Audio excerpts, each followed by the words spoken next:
Chers amis oyonnaxiennes, chers amis oyonnaxiens, je me suis exprimé dernièrement sur les mesures sanitaires qui nous étaient adressées par le gouvernement concernant l'application des consignes afin de limiter la propagation du Covid-19. Je profite d'ailleurs de cet échange pour remercier l'ensemble des acteurs de notre ville, de notre vallée, qui jour après jour luttent inlassablement pour sauver des vies humaines.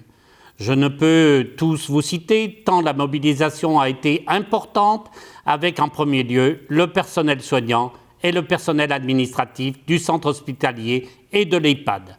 Les médecins et professions médicales, les forces de l'ordre, les pompiers et les ambulanciers, les industriels qui ont fait preuve d'une réactivité et d'une ingéniosité exemplaires, comme Oscar Design avec l'élaboration des masques, l'entreprise Rennes avec ses paravents protecteurs cartonnés, Sériplast avec sa mise à disposition de nombreux contenants pour le gel hydroalcoolique, l'entreprise Vénière qui a développé ces écrans plexiglas pour protéger le personnel en contact avec le public et toutes ces entreprises qui ont agi parfois dans l'ombre sans nous en faire part, et je sais qu'elles sont nombreuses.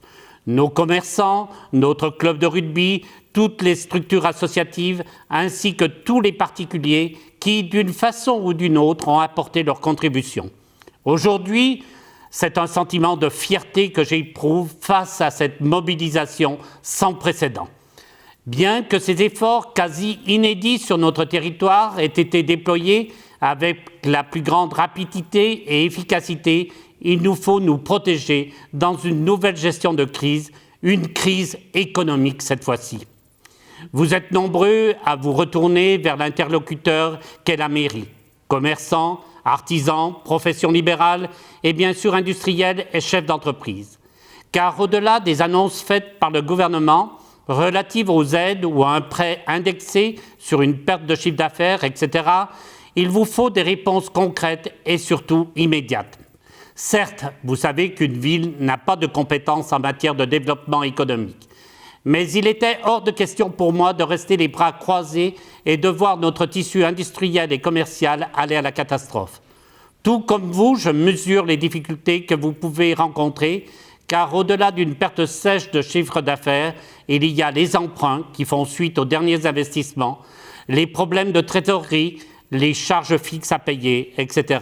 En ce qui concerne le soutien à nos commerçants, je peux vous annoncer que la ville versera une subvention exceptionnelle de 150 000 € au pôle du commerce pour aider au travers d'une caisse de solidarité nos commerçants d'Oyonnax.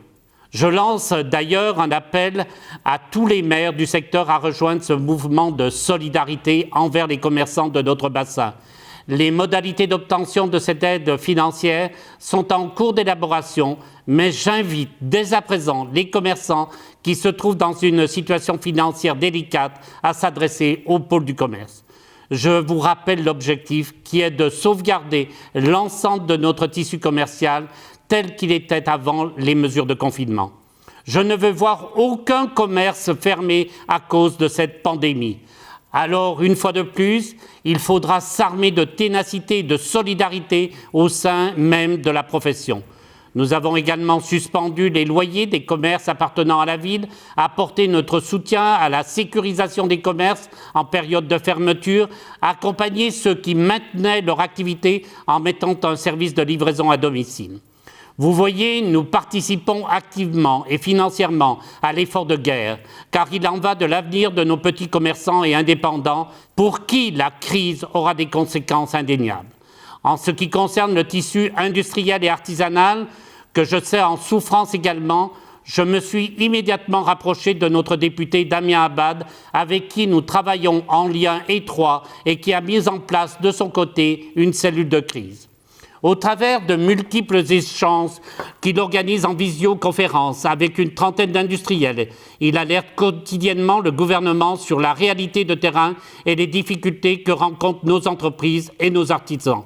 Sans ce lien qu'il maintient avec les plus hautes instances, sans cette proximité, sans le soutien qu'il apporte aux différentes filières, inutile de vous dire que les mesures d'accompagnement et de chômage partiel seraient déployées différemment sur notre territoire.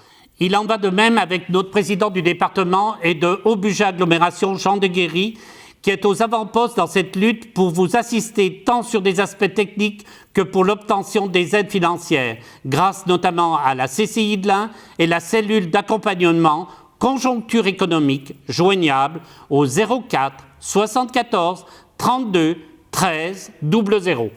Le conseil départemental, en concertation avec l'ensemble des intercommunalités de l'Ain, analyse les besoins de chaque territoire et étudie avec les services de l'État les moyens d'agir. En parallèle, j'ai pris attache avec le président de la région Auvergne-Rhône-Alpes, Laurent Wauquiez, et notre vice-présidente Stéphanie Pernot-Baudon, afin de connaître et pouvoir communiquer rapidement sur les dispositifs de soutien économique proposés par la région.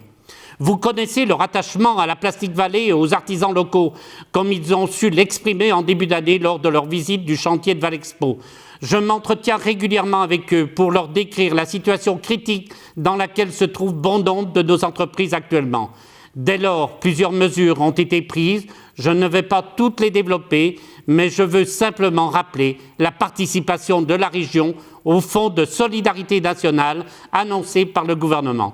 La région participera aussi à la mise en place d'un prêt Région Auvergne-Rhône-Alpes avec BPI France et le réseau des établissements bancaires pour faire face aux besoins immédiats en trésorerie avec des prêts pouvant aller jusqu'à 50 000 €.